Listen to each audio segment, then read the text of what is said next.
Recording el in segundo progress. paso, que sería de cuando nuestro capital en efectivo pasará de los 2.000 quetzales, entonces sí tenemos la obligación de información, y si no, pues este paso lo omitimos si fuera menor de 2.000 quetzales el pago en efectivo.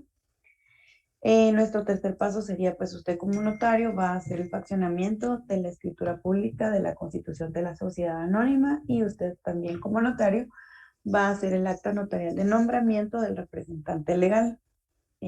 Aquí establecimos que pues, todas las actas notariales llevan un timbre de 10 quetzales, el timbre fiscal de 50 centavos, que también por ser acta notarial, y por ser un nombramiento, un timbre de 100 quetzales, como lo establece la ley de timbres fiscales y papel especial para protocolo.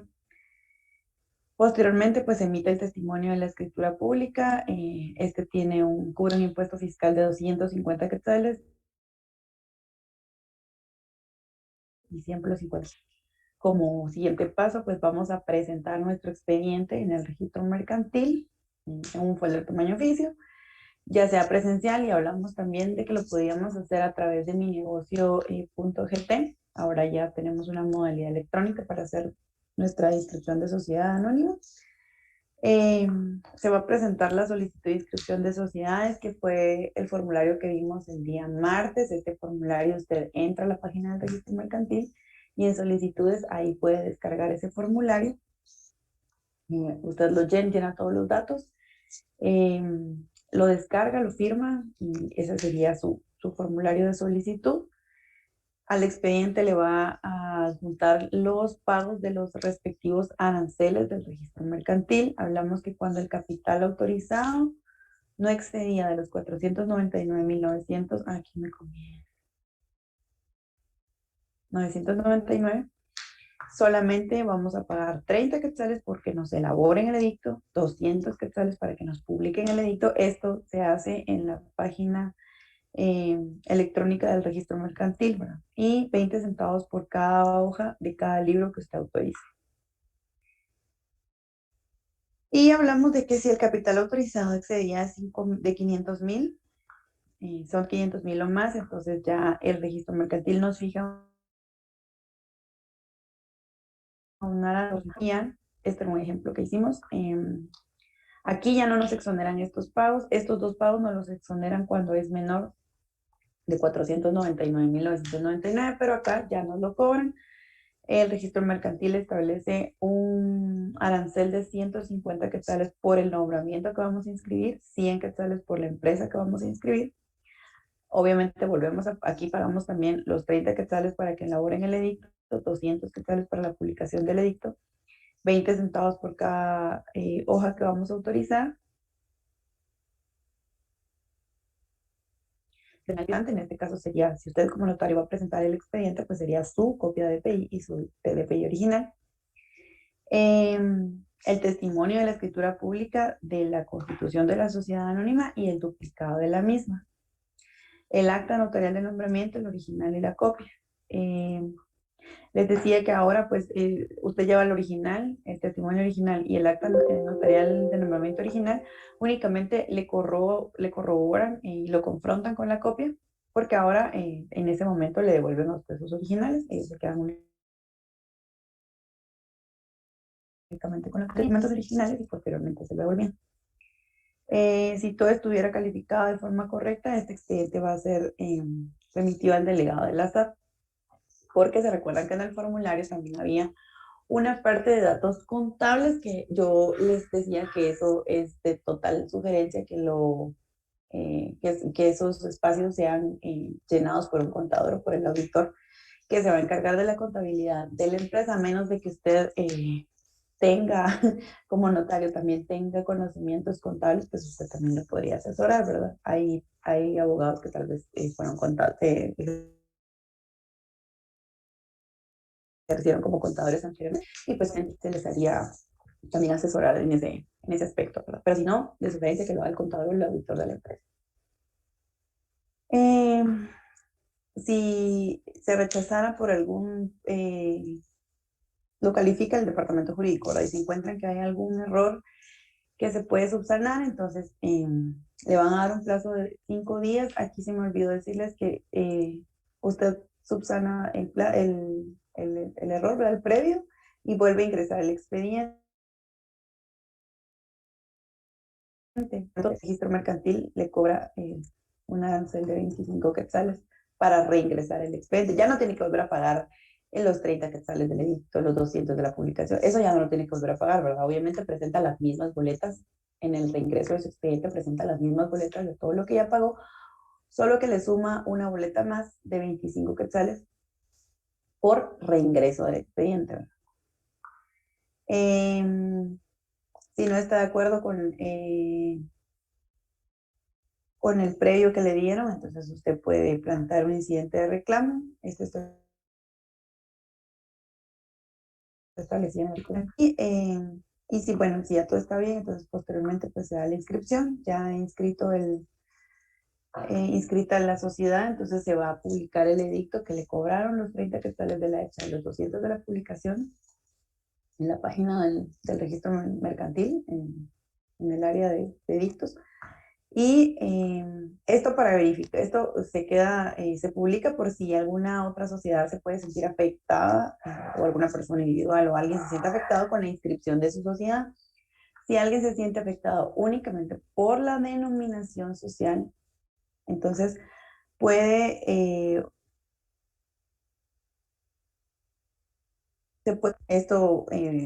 esta posición se presenta ante el mismo registrador mercantil y él es quien reconoce y resuelve únicamente si se trata de la denominación social. Ahora, si su afectación es por cualquier otro motivo ajeno a la denominación social, entonces esto ya va a ser por la vía incidental con un juez de primera instancia.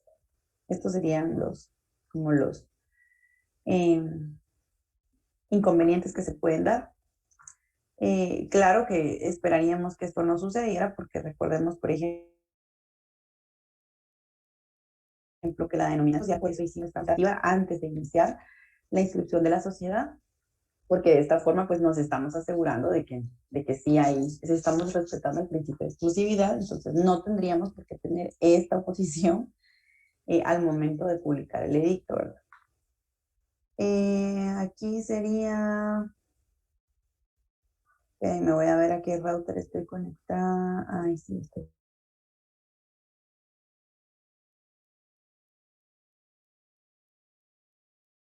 Ahí está, es que tengo el router aquí atrás de la computadora y tengo la repetidora en el segundo nivel y estaba conectada a la repetidora, entonces sí me queda algo lejos. Perdón si no me escucharon.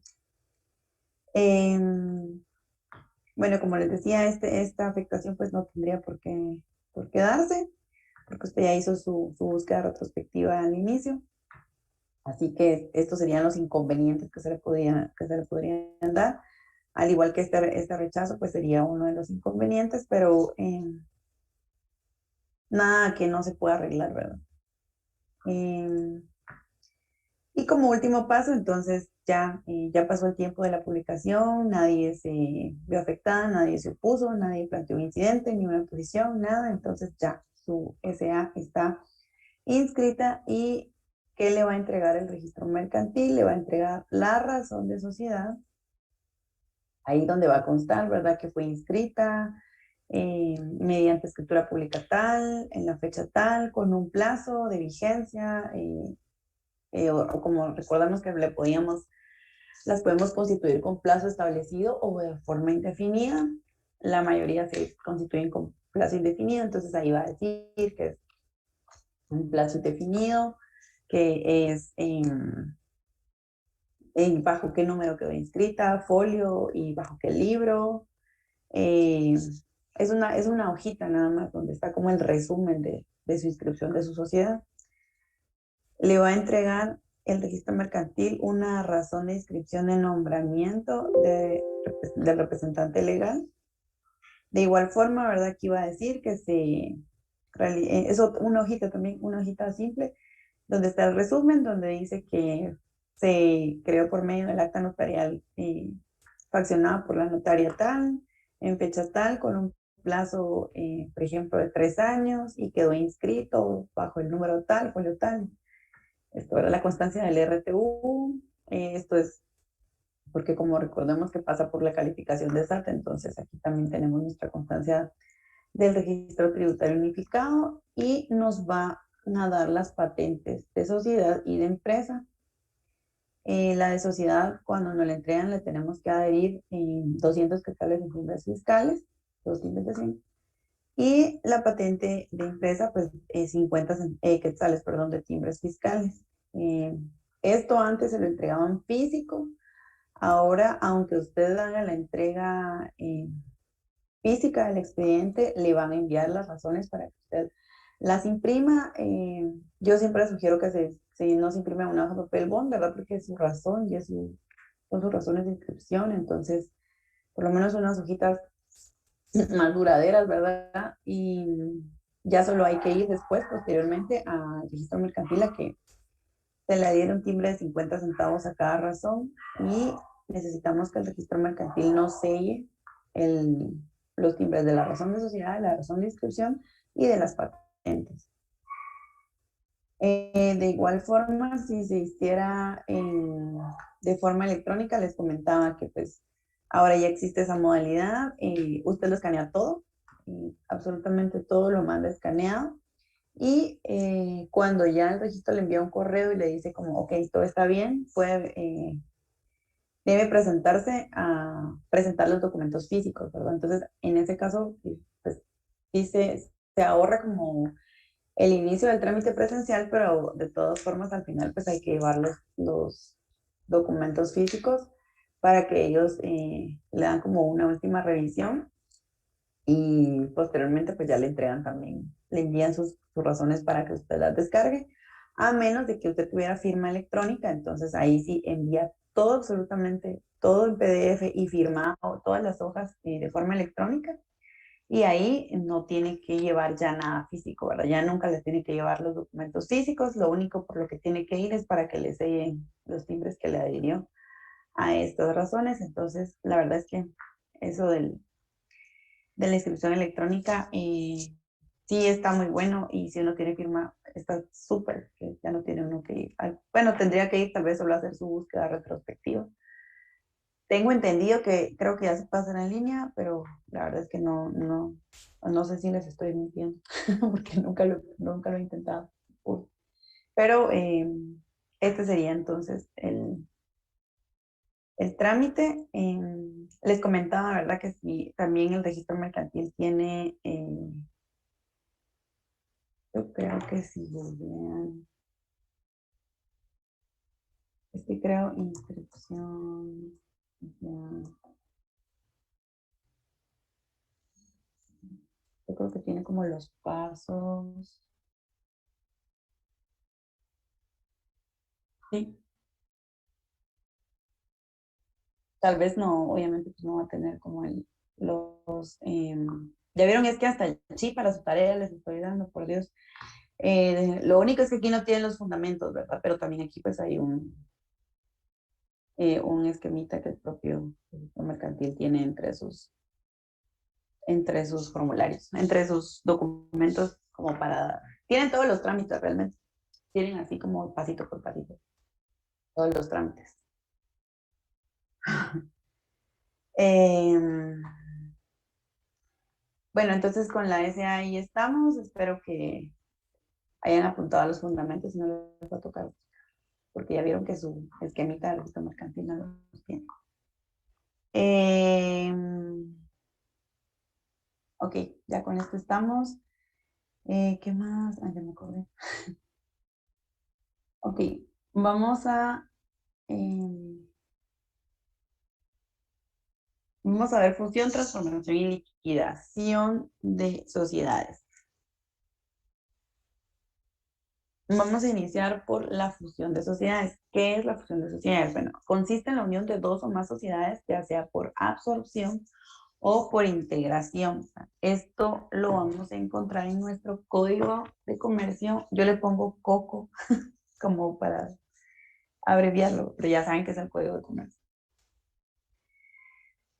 A partir del artículo 256. aquí habla de la fusión y transformación de las sociedades. Recordemos que esto es para todas las sociedades, ¿verdad? Nos hemos enfocado, por ejemplo, en el trámite de la inscripción, nos enfocamos en el de la sociedad anónima, pero esto es aplica para todas las sociedades. Entonces, tenemos, abran su código en el artículo 256, tenemos formas de fusión. La fusión de varias sociedades puede llevarse a cabo en cualquiera de estas dos formas. Tenemos el numeral 1, dice, ¿verdad? Por la creación de una nueva sociedad y la disolución de todas las anteriores que se integran en la nueva. Y en el numeral 2 tenemos por la absorción de una o varias sociedades por otra, lo que produce la disolución de aquellas. Entonces, en el numeral 1 estamos hablando de que se da por integración. Bueno, aquí están al revés. Pero en numeral 1 estamos hablando de la integración, ¿verdad? Se fusionan en una sola, o sea que desaparecen las otras dos, es decir, sí. Y es decir, acá, integración, se crea una nueva sociedad y la disolución de las anteriores que se integran a la nueva, A más B, entonces ahora ya van a ser A y B. Y por absorción, que sería el numeral 2, por la absorción de una o varias sociedades por otra, lo que produce la disolución de aquellas, o sea que una de estas va a subsistir, que sería esta absorción de una o varias sociedades por otra. Es decir, A más B y va a subsistir A, ¿verdad? Aquí crean una nueva en la integración, se disuelven, se extinguen, desaparecen las anteriores para integrar una nueva que se va a llamar AB. Ya no va a ser A o B, sino que AB. Y por absorción, entonces aquí una absorbe a la otra. Entonces A más B ahora pasan a ser A.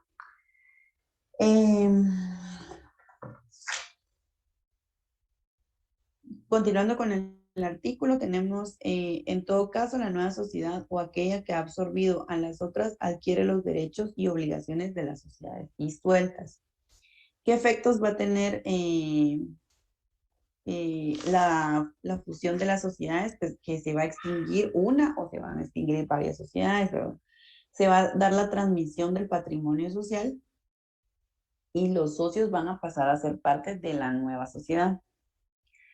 ¿Qué es la escisión? Esto es como lo contrario a la fusión, ¿verdad? Se da cuando de una sola sociedad se desprenden dos o más sociedades nuevas, observando el mismo procedimiento que el de la fusión. Es lo contrario, ¿verdad? En esta se fusionan y en esta una se desprende, de una misma se desprenden dos o más sociedades nuevas. Es lo contrario. Y se observa el mismo procedimiento que para la fusión, o sea, los dos se llevan a cabo de la misma forma, solo que en una se fusionan y en otra se desprenden. ¿Qué teorías fundamentan la fusión? Tenemos la teoría de la asociación universal. Esto, bueno, aquí dice la fusión sucede igual cosa que en la asociación de la persona individual, ¿verdad? O sea, como cuando usted habla de la asociación como la asociación hereditaria, o sea, cuando usted traspasa a otra persona sus bienes, igual acá, ¿verdad? A eso se refiere, le traslada a la nueva sociedad y relaciones patrimoniales. Y también el elemento humano, no solamente la sucesión, obviamente en personas individuales solo se puede dar de forma patrimonial, ¿verdad? Usted no puede heredarle un elemento humano a otra persona, pero como las personas jurídicas sí lo pueden hacer, entonces usted sucede a la nueva sus relaciones patrimoniales y el elemento humano. Los socios pasan a ser parte de la nueva sociedad que se crea. Eso dice esta teoría. Y la teoría contractual solo ve a la función así eminentemente como un contrato. ¿Qué efectos va a tener la fusión? Entonces, surte efectos sobre el elemento personal y patrimonial. Los socios, pues lo que hablamos, ¿verdad? Se produce la reunión de los socios en un solo grupo y el patrimonio y el capital se va a unificar. Entonces, va a ser una sola unidad económica, el patrimonio y el capital de las sociedades que se fusionaron. Pasa a ser una sola unidad económica.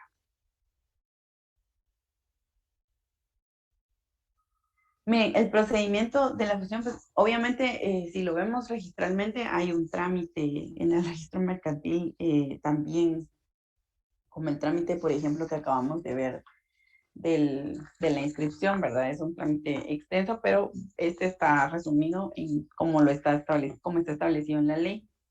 En el artículo 259, aquí nos habla de este trámite.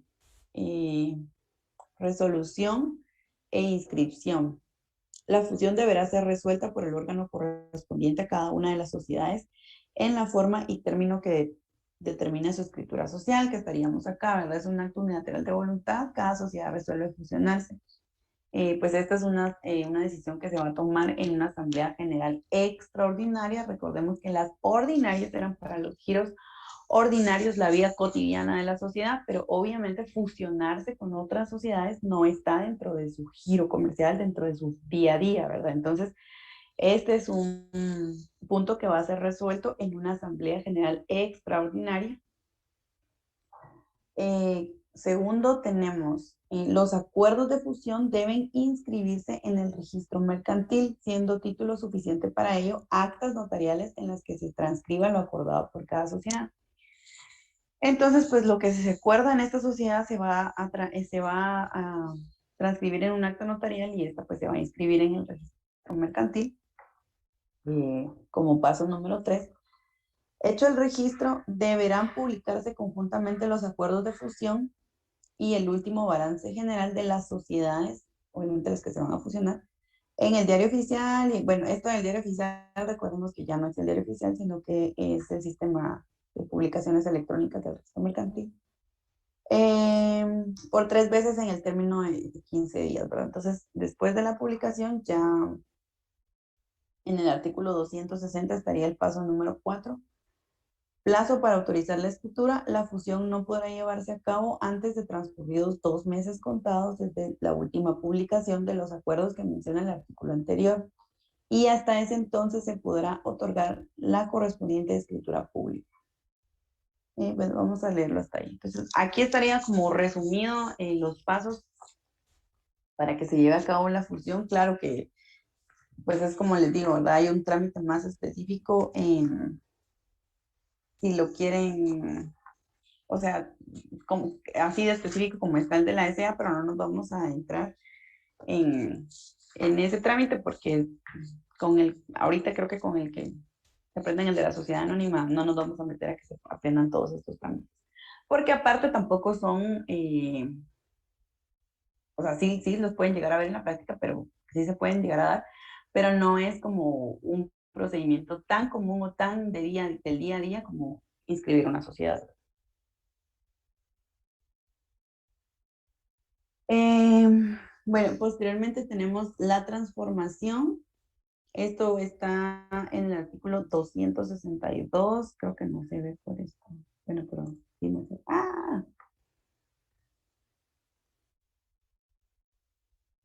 La transformación, esto es cuando una sociedad constituida bajo una forma mercantil adopta otra forma mercantil. Esto lo tenemos en el 262.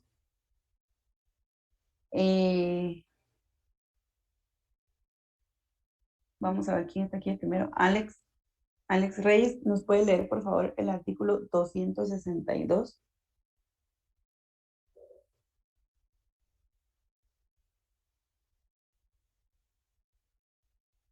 Alex Reyes no está. Ok. Arnoldo.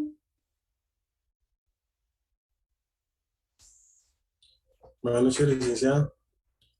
Buenas noches. ¿Nos puede leer, por favor, el artículo 262? Claro, con gusto, Solo lo ubica.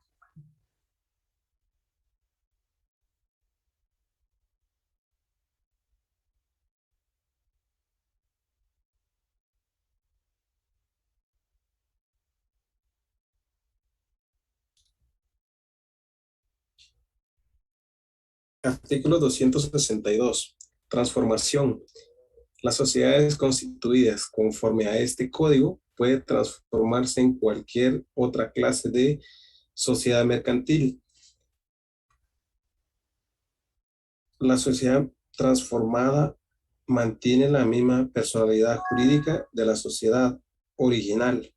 En la transformación de sociedades Se aplicarán las disposiciones contenidas en los artículos 258, 259, 260 y 261 de este código.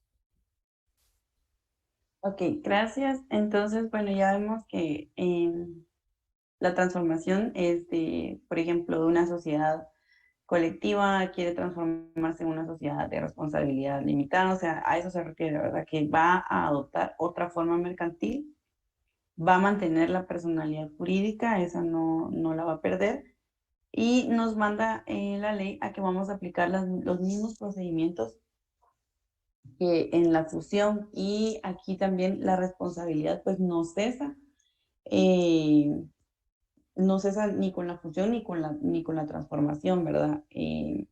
Las responsabilidades que ya tenía la sociedad, las obligaciones las va a seguir teniendo las mismas que ya tenía antes de que se dé esta fusión o esta transformación. La responsabilidad de que se dé antes de este acto, pues esas las van a seguir conservando. No es porque, bueno, como ya se transformó, se fusionó, entonces se extinguieron las obligaciones que tenían. No, esas las que ya habían contraído antes de esta función o de esta transformación, entonces esas las van a seguir manteniendo. Eso está en el artículo 258. Dice la responsabilidad que no cesa, la responsabilidad limitada y solidaria de los socios colectivos y de los comanditados no cesa por la fusión respecto de las obligaciones derivadas de actos anteriores a ella. Habla de los socios colectivos porque recordemos que la colectiva pues tiene la responsabilidad ilimitada solidaria, al igual que los socios comanditados en la sociedad, en las distintas clases de sociedades en comandita, ¿verdad? Ya sea la simple o por acción. Ok. Y tenemos la disolución. Está todo lo respectivo a la disolución de sociedades está establecido desde el artículo 225 al 255. Para que haya una disolución, tiene que existir una causa, ¿verdad? Ya sea que las causas estén previstas en la ley o en el contrato social, en el contrato de la constitución de la sociedad, ¿verdad? Ahí usted pudo haber establecido qué causas, en qué causas pueden incurrir los socios para que exista esta disolución. Entonces tenemos las disoluciones voluntarias que provienen de la voluntad de los socios expresadas en el contrato, son las que usted estipuló, ¿verdad? Porque fueron las que usted decidió que fueran las causas de disolución de su sociedad, por eso son voluntarias, usted las decidió, y las legales son las que ya están establecidas en la ley. La ley nos establece en qué causas, en qué causales ya se puede dar una disolución de una sociedad. Y tenemos dos tipos de disolución. Se puede disolver una sociedad de forma parcial y se puede disolver de forma total. Cuando estamos hablando de una disolución parcial, aquí no se va a disolver la sociedad, ¿verdad? Como tal, o sea, por eso es parcial. Entonces, no va a terminar la vida jurídica de la sociedad, pero sí va a producir cambios en su existencia, ¿verdad? Sí va a mutar su existencia jurídica. Esta se da por exclusión de uno o más socios. Entonces se disuelve de forma parcial cuando se excluye a alguno o algunos socios. Y hay unas causas de exclusión que son de forma general, o sea, que aplican para cualquier forma de sociedad. Y estas están, cuando vimos las generalidades de todas las sociedades, estas están en el artículo 29 y en el artículo 30. Déjenme que lo... Acá. En el 29 tenemos forma, época y forma de las aportaciones. Los socios deben efectuar sus aportaciones en la época y formas estipuladas en la escritura constitutiva. El retardo o la negativa en la entrega, sea cual fuera la causa, autoriza a los socios para excluir de la sociedad al socio moroso o para proceder ejecutivamente contra él. Y en el 30,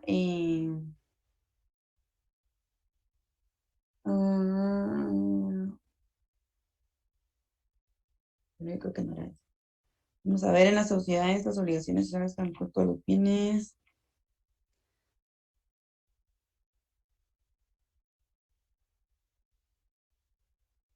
No, quiten el 30. Pero bueno, en el 29 sí tenemos esta causa de exclusión y bueno, esta sería, por ejemplo, esta causa de exclusión que está en el artículo 29 sería una causa legal, ¿verdad? Porque esta está prevista en la ley. No podemos hablar de las,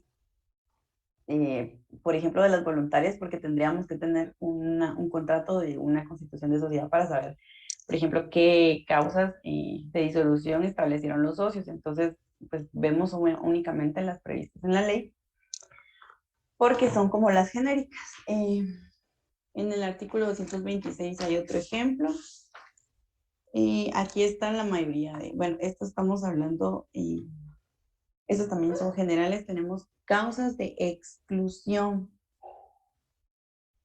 Son causas para excluir a uno o más socios, además de las infracciones a los preceptos de los artículos 29, 39, era acá, no 30, 39 y 40 de este código, el incumplimiento por el socio o socios de las obligaciones que les impone la ley o la escritura social y la comisión de actos fraudulentos o dolosos contra la sociedad.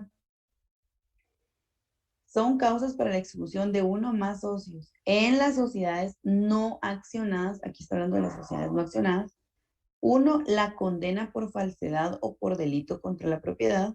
Dos, la quiebra. Tres, la interdicción declarada judicialmente para ser comerciante. Estas serían las causas que la ley nos establece para poder excluir a un código, a un socio, y esto pues nos daría la disolución parcial de la sociedad. No estamos en sí, digamos, disolviendo la sociedad totalmente, pero pues sí existe una disolución parcial porque sí va a modificar la existencia jurídica de la sociedad al terminar nuestra relación con uno de los socios. Esto es cuando nosotros lo excluimos y aparte puede ser por la separación de uno o más socios, ¿verdad? Entonces es diferente, esta proviene del socio y se origina en actos de los que no se le puede responsabilizar. En estos, obviamente, él es responsable, él encuadró en algún tipo de causa, por ejemplo, hablábamos de que podía ser condenado por un delito o por estar en quiebra, o sea, sí se le puede responsabilizar a él, ¿verdad? Pero él se decide separar y son actos de los que no se le puede responsabilizar. Tenemos, por ejemplo, el artículo 16, el artículo 58, 261, 229. En el 229, que es el que está, digamos, dentro del capítulo de la disolución, los otros son otros ejemplos de causas por las que él podía separarse, pero los del 229 tenemos, en las sociedades no accionadas, los socios pueden obtener su separación no solamente por las causas señaladas en los artículos 16, 58 y 261 de este código, sino también en los siguientes casos. Uno, si la sociedad, a pesar de tener ganancias suficientes durante los 2 ejercicios consecutivos inmediatos, no reparte utilidades, cuando menos por el 8% del capital del social pagado. Dos, si no se excluye al socio culpable en los casos previstos en el artículo 226, que es el que acabamos de leer, o sea, si no se excluye al socio, a pesar de ser requerida la sociedad para ello. Y tres, si la sociedad se ha constituido por duración indefinida y el socio manifiesta su voluntad de separarse. En este caso es necesario un aviso previo, por lo menos con un ejercicio social de anticipación. Entonces, estos serían algunas causas para que un socio pueda decidir separarse. Y los efectos de esta separación los tenemos en el artículo 232 y 233.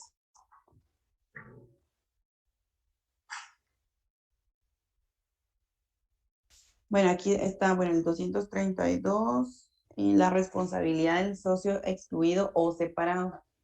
El socio que se separe o fuera excluido de una sociedad quedará responsable para con los terceros de todas las operaciones pendientes en el momento de la separación o exclusión según la naturaleza de la sociedad.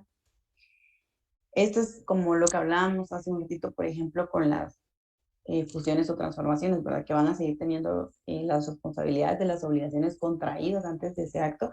De igual forma, los socios, si si se separan o son excluidos, van a seguir teniendo la responsabilidad con los terceros de todo lo pendiente hasta el momento de su separación o de su exclusión. No se libran de esta responsabilidad con separarse o que los excluyan, ¿verdad? Y el 233.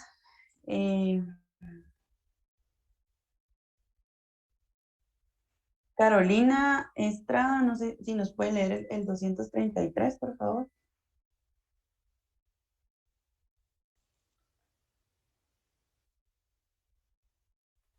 Buenas noches, licenciada. Sí, ahorita.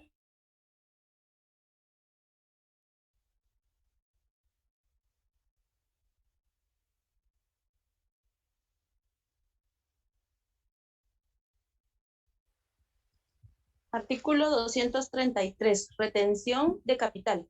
En los casos de exclusión de un socio, la sociedad podrá retener la parte de capital y utilidades de aquel hasta concluir las operaciones pendientes al tiempo de la exclusión, debiendo hacerse entonces la liquidación del haber social que le corresponda. El plazo de retención no podrá ser superior a 3 años, pero si el socio excluido es sustituido por otro, se hará inmediatamente la liquidación y pago de su cuota. Gracias. Bueno, entonces ya vemos que la sociedad pues va a practicar una liquidación parcial del patrimonio, esto pues con el objeto de pagarle al socio lo que le corresponde, ¿verdad? Dentro del haber social. Y si fue excluido, pues igual se va a retener una cuota a liquidar hasta que se retiene, hasta que se dilucide toda la responsabilidad del socio, ya sea con la sociedad o contra terceros. Y esta pues no puede ser superior a 3 años, no le pueden retener esta liquidación hasta el máximo es 3 años.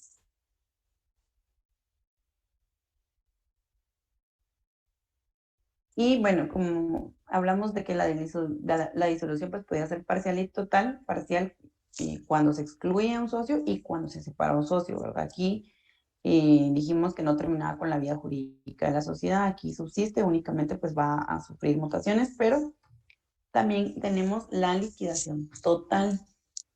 Aquí sí va a afectar definitivamente la existencia jurídica de la sociedad y su principal efecto es el de provocar la liquidación total del patrimonio de la persona jurídica. Entonces aquí sí va a afectar su existencia jurídica porque lo que se pretende es que deje de existir esa persona jurídica. Esto lo tenemos en el artículo 237. Aquí hablamos de la disolución total. Las sociedades se disuelven totalmente por cualquiera de las siguientes causas. Numeral 1, por vencimiento del plazo fijado en la escritura pública. Si usted no hizo una sociedad de plazo indefinido y pues si tiene un plazo establecido, entonces pues ya al momento del vencimiento del plazo, esa es una causa de disolución. En el artículo 24 tenemos esto del plazo de indefinido, que podían ser indefinidas, y claro que se puede solicitar una prórroga, ¿verdad?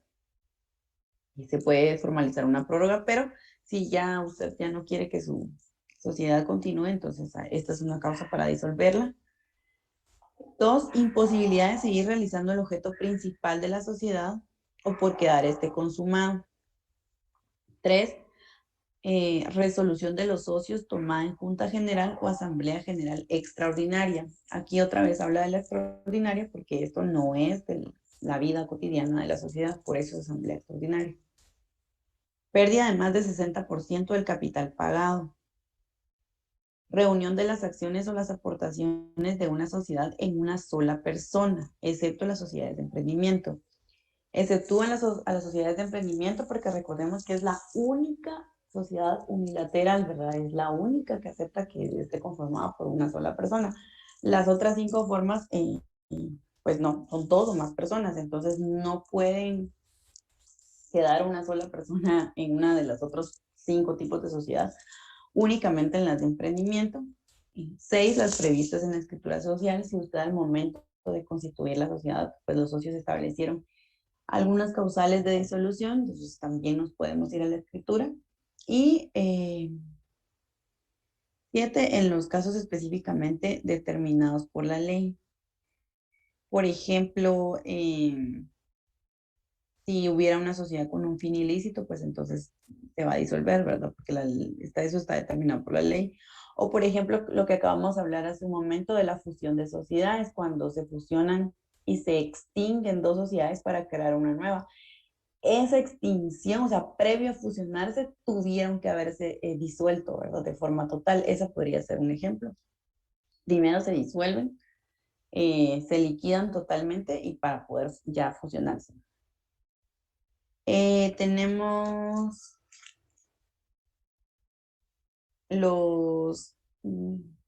vamos a ver, aquí también hay un como, para poder fusionarse, entonces, para poder liquidarse, perdón, hay que llevar a cabo pues la liquidación y esto se tiene que hacer a través de un órgano liquidador.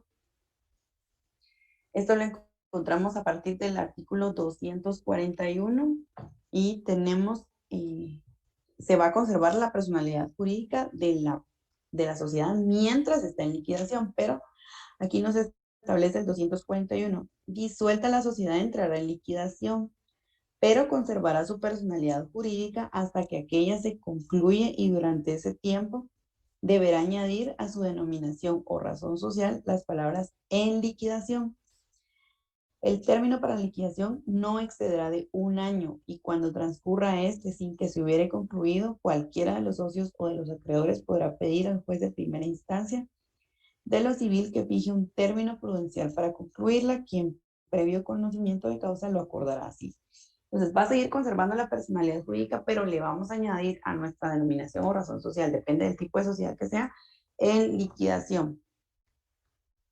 Y pues normalmente se nombra un órgano liquidador y normalmente en el contrato se va a establecer, en el contrato de la escritura, ahí se va a establecer la forma y las personas que van a llevar a cabo esta liquidación, ¿verdad? Si en caso contrario, pues no se estableció en el contrato y, digamos, no se logra poner como la mayoría de acuerdo, no se logran poner de acuerdo quién va a ser este órgano liquidador, entonces pues se va a solicitar al juez de primera instancia civil que nombre a los liquidadores. Entonces, por eso es también recomendable establecer todos estos pequeños detalles en la escritura de constitución, porque es mucho más fácil si ya está estipulada en la escritura quiénes van a ser los liquidadores. Entonces, nos ahorraríamos el realizar una petición judicial. Se puede nombrar como liquidador pues a una persona o a varias personas. Y si son varias personas, pues estas van a actuar de forma conjunta y van a tener una responsabilidad solidaria sobre esta liquidación. También si llegaran a haber discrepancias entre los liquidadores, pues también se va a resolver por medio de juez de primera instancia en una vía incidental. Esto está en el artículo 242 que habla de la forma de la liquidación. Aquí en este artículo nos habla del nombramiento del liquidador. Les voy a decir solo los artículos para que ustedes pues, los anoten y les den lectura posteriormente. Acabamos de leer el 241, el 242 que habla sobre el nombramiento del liquidador.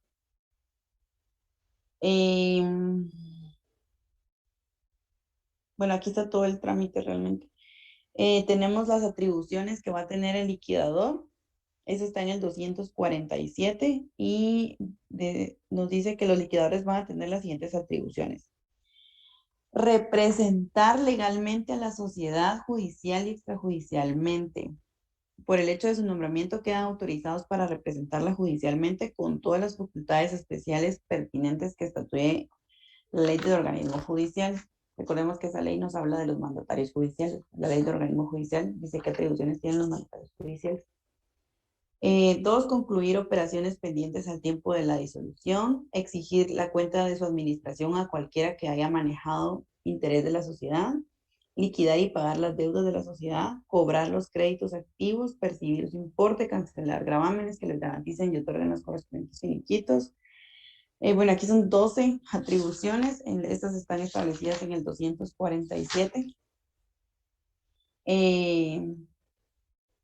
Pues posteriormente tienen que, en el 248 tenemos el pago de las obligaciones sociales y aquí tenemos en los pagos los liquidadores observarán en todo caso el orden siguiente. Este es el orden que tienen que seguir los liquidadores. Primero, gastos de liquidación. Segundo, las deudas de la sociedad.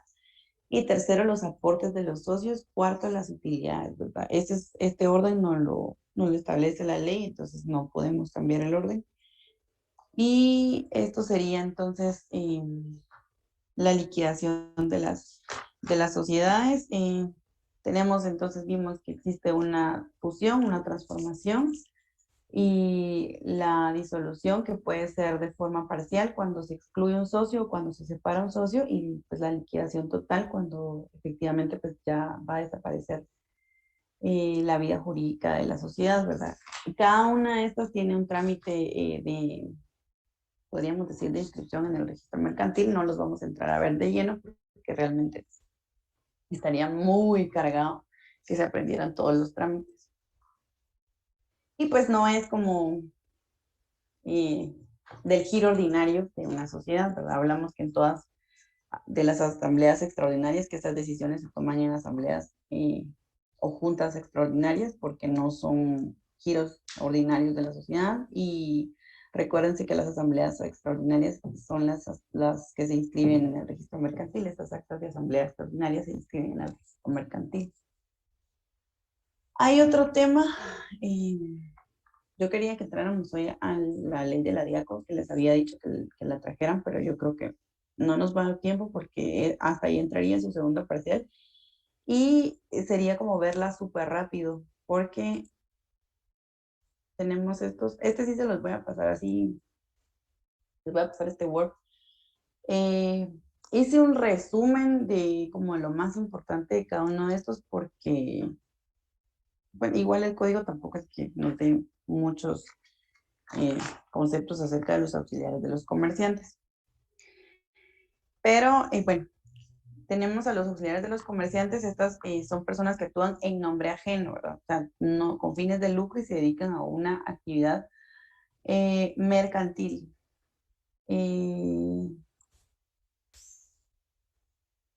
Esto, por ejemplo, podríamos utilizar el artículo 2, que se recuerdan que el artículo 2 nos definía que era un comerciante, pero decía, bueno, dice, ¿verdad? Que son comerciantes quienes ejercen en nombre propio, con fines de lucro, y nos da una descripción de qué actividades. Podríamos decir que los auxiliares es la misma definición, solo que ellos no actúan en nombre propio, sino que actúan en nombre ajeno, actúan en nombre de un principal. ¿Qué diferencias existen entre el comerciante y un auxiliar de comerciante? El comerciante, pues la primera, actúa en nombre propio. Los auxiliares de los comerciantes actúan en nombre ajeno. El comerciante no recibe un nombre específico por la función que realiza, ¿verdad? Es comerciante como tal. Y el auxiliar, pues, sí va a tener un nombre específico dependiendo de la función que va a realizar. El comerciante no está limitado a su actividad mercantil y el auxiliar, pues, sí va a tener una actividad mercantil limitada, ¿verdad? Dependiendo de su nombramiento. Estos los vemos los tenemos establecidos a partir del artículo 263, es el título 2, auxiliares de los comerciantes, y tenemos como primero al factor. En todo lo relacionado al factor está en el artículo del 263 al 263. Ustedes les van a dar lectura a estos artículos y solo les hice un resumen de qué se trata más o menos cada uno de ellos. Los factores son los que, sin ser comerciantes, tienen la dirección de una empresa o un establecimiento. Tienen que tener capacidad necesaria para representar a otra persona. Se constituyen a través ya sea de un mandato con representación, que obviamente les otorga el comerciante, por nombramiento o por un contrato de trabajo. Y ya sea cualquiera de estos tres, debe inscribirse en el registro mercantil. Va a tener las facultades que le asignen en el mandato, en el nombramiento o en el contrato de trabajo. Y bueno, una empresa puede estar dirigida por uno o más factores que pueden actuar separadamente. Realmente cuando hablamos de factores, estamos hablando de la figura de un gerente. Puede, por ejemplo, una entidad tener varias sucursales, entonces va a tener un factor por cada tienda. Por ejemplo, como un gerente en los bancos, el gerente de agencia, en los restaurantes, gerente de restaurante. No se utiliza la palabra gerente, pero el factor viene siendo como un gerente. A esto se refiere. Luego tenemos, bueno, acá les dije que a partir del artículo 263, aquí solo vamos a leer el primero de cada uno. Son factores quienes sin ser comerciantes tienen la dirección de una empresa o de un establecimiento. Luego tenemos en el artículo 273, si quieren le pueden poner ahí arriba como con letras grandes arriba del 273. El 273 tiene el epígrafe de dependientes, pero no lo tiene como en un título, ¿verdad? Entonces, por ejemplo, yo lo tengo aquí en letras grandotas.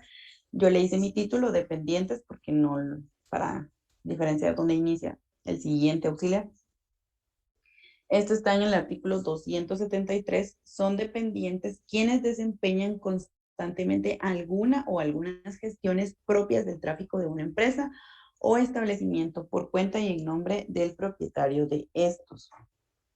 Entonces, aquí les coloqué, bueno, es un empleado subalterno del principal con quien le liga generalmente un contrato de trabajo, ya sea verbal o escrito. Regularmente es quien celebra las compraventas de mercancías o concluye otras relaciones jurídicas relacionadas con el giro del comerciante. Vamos a dejarlo acá. Por ejemplo, estos son los que atienden en un almacén, por ejemplo, ¿verdad? Son los que atienden al público de forma directa, son los que están ahí al frente del almacén de la empresa. Y son estos quienes celebran las compraventas, ya sea de las mercancías. Bueno, sí, las compraventas de las mercancías las concluyen estos, ¿verdad? Por ejemplo, tienen atribuciones ya sea por medio de un contrato verbal o laboral, pero normalmente de trabajo. Por ejemplo, si en el almacén se va a dar un precio en rebaja o algo por el estilo, esta solo la puede autorizar un dependiente que sí tenga esa facultad, ¿verdad? Entonces, estos digamos que eran los gerentes y estos son los que están al frente de los almacenes, son los que atienden de forma directa al público y al final los que concretan las compraventas de las mercancías, porque usted va y le atiende un dependiente de tienda y con él hace usted la compraventa, ¿verdad? Todo lo relacionado a los dependientes lo encontramos del 273 al 278 para que los lean. Bueno, luego tenemos también dependientes viajeros. Este está en el artículo 275. Los dependientes viajeros se considerarán autorizados para operar a nombre y por cuenta de los principales y para recibir el precio de las mercaderías que vendan. Para que cualquier limitación a tales facultades o efectos contra terceros deberá constar con caracteres visibles. Bueno, esto no, ya, hasta ahí, hasta el primer punto. Son lo mismo, tienen las mismas facultades que los dependientes de tiendas, solo que pues estos se les faculta para que puedan hacer estas compraventas, establecer las mismas funciones, solo que fuera del establecimiento. Esos son los dependientes viajeros. Tienen las mismas atribuciones que un dependiente, pero estos están dentro de la tienda, los dependientes están adentro del almacén, dentro de la tienda, y esto es la diferencia, es que pueden hacerlo fuera del establecimiento.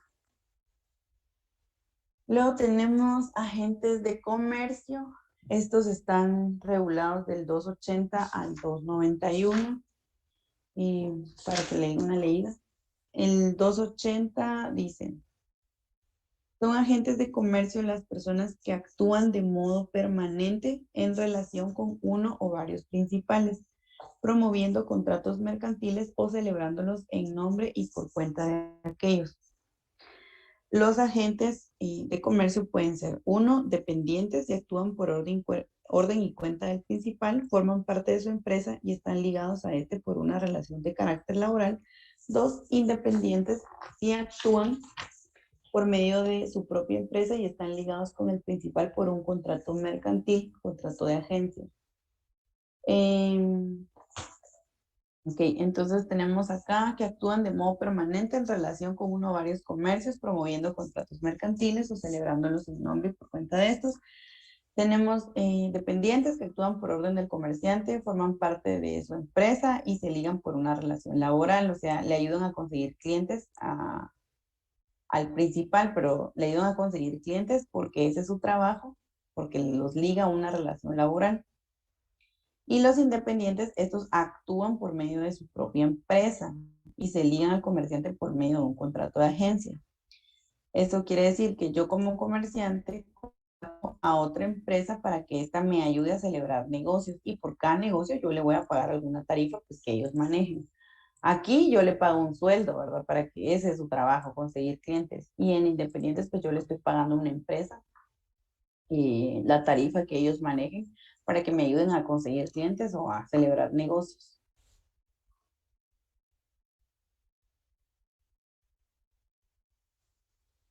Luego tenemos el distribuidor o representante. Ellos están del artículo 283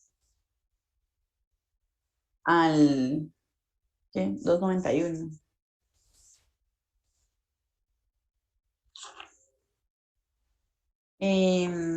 Estos son, bueno, actúan por cuenta propia y su función es negociar bienes o servicios que produce un principal a quien lo liga un contrato de distribución o representación. Este actúa, bueno, por cuenta propia y pues va a negociar bienes o servicios que produce un principal, ¿verdad? Podríamos decir, por ejemplo, es alguien que adquiere el producto, adquiere los bienes y procede a su colocación masiva por medio de su propia organización. O sea, este no distribuye o no negocia directamente con el consumidor final, ¿verdad? Sino que lo va a ir a expender a otra persona que lo va a distribuir. Entonces, este distribuidor por lo general va a recibir el producto a un menor precio y que el que le va a pagar el expendedor. Entonces, ahí está su ganancia. Su ganancia es como cuando decimos, como, ay, es que se lo dieron a precio de distribuidor, ¿verdad? Entonces, él se lo compra a un principal a un menor precio y lo va a colocar en otro lugar donde lo van a vender como a un mayor precio y pues ahí está su ganancia. Él no tiene contacto con el consumidor final. Él solo va y distribuye a varias tiendas, por ejemplo, un producto y el principal, claro, a él se lo da más barato, él va y lo vende en varias tiendas y ahí va a estar su ganancia, ¿verdad? Pero él no tiene contacto con el consumidor final. Está el corredor.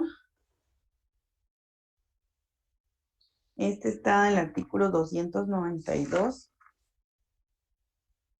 al 301. 292 es corredor el que en forma independiente y habitual se dedica a poner en contacto a los interesados en la conclusión de un negocio, sin estar ligado a ninguna de las partes por relación de colaboración, dependencia o representación. Entonces tenemos que actúa en forma independiente y habitual, se dedica a poner en contacto a los interesados en la conclusión de un negocio sin estar ligado a ninguna de las partes por relación de colaboración, dependencia o representación. Por medio de un contrato de corretaje, gana comisión por negocios jurídicos celebrados. Por ejemplo, el ejemplo más común es estos de los corredores de bienes raíces, ¿verdad? Son como los intermediarios, alguien quiere vender un inmueble y alguien quiere comprar un inmueble, entonces ocurre a un corredor de bienes raíces y él se encarga de poner en contacto a las dos partes y pues claro, va a ganar puede que gane una comisión. No está ligado a ninguna de las dos partes, por eso es que él solo gana una comisión. Y por último, tenemos al comisionista del artículo 303 al 331. 303, comisionista. Comisionista es quien por cuenta ajena realiza actividades mercantiles. Bueno, su función es ocasional o habitual y consiste en realizar actividades mercantiles por cuenta del principal. Se constituye a través de forma verbal o escrita. Tiene derecho a una remuneración. A falta de estipulación previa se regulará por el uso de la plaza donde se realice la comisión. Esto más o menos viene siendo lo que ahora se le conoce como freelance, ¿verdad? O sea, por eso es que tiene una función ocasional y pues va a realizar actividades por cuenta del comerciante principal y va a tener derecho a una remuneración, pero no está ligado totalmente, no es permanente, ¿verdad? Es ocasional o habitual. Entonces podríamos decir que es lo que ahora le conocemos como freelance. Estos son los auxiliares de los que están establecidos en nuestro código. Pues aquí les dejé los artículos para que le puedan dar una leída, pero básicamente aquí está el resumen de a qué se refiere cada uno de ellos. Y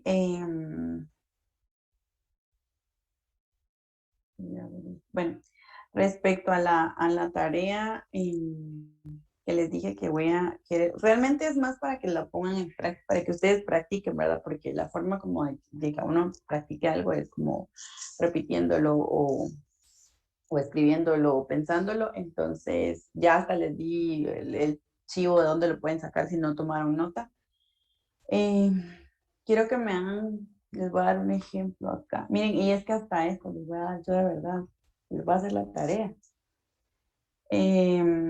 No sé si han escuchado esta palabra, ay, ¿cómo se llama? Infografía. Es como un, si le quieren llamar cuadro, esquema.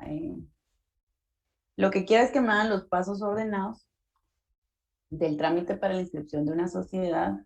Al final lo que necesito es que lo hagan ustedes para que se les quede mientras lo estén haciendo. Si quieren lo pueden hacer en Word, lo pueden hacer en una de estas aplicaciones que les voy a decir, que estas son lo máximo. Lo pueden hacer en su cuaderno si quieren y lo escanean y me lo mandan en una hoja bond que diga no me van a hacer un cuaderno, háganlo por lo menos en una hoja bond. O sea, háganlo bonito, vale 6 puntos. Más, o sea, obviamente voy a ver la creatividad, pero también el contenido, ¿verdad? Les decía que les estaba enseñando esto porque es más o menos, bueno, en esta página hay plantillas para hacer todo, infografías. Entonces, claro, hay unas pagadas, como estas, hay infografías pagadas, pero vamos a ver las otras. Son líneas de tiempo, por ejemplo, ¿verdad? Entonces, claro, hay varias y pueden tomarlas como ejemplo. Y algo así más o menos es a lo que me refiero, que necesito que hagan con el trámite de la sociedad. Y pues sí, ya les dije que voy a calificar la creatividad, pero también el contenido, porque tampoco me van a hacer unos cuadritos todos mamarrachos, ¿verdad? Entonces, puede tener muy buen contenido, pero póngale un poquito ahí de chiste o de empeño. Y pues básicamente es lo que les digo, porque lo que quiero es que la repitan, porque pues ya lo apunté en el pizarrón, no sé si tomaron nota ese día o ya les dije hasta dónde pueden sacar más o menos un trámite en la página. Entonces es algo así, lo que quiero. De hecho, si quieren pueden usar estas plantillas. La página se llama así, SlideGo, y acá está el chivo, les estoy dando. Y aquí hay varios ejemplos.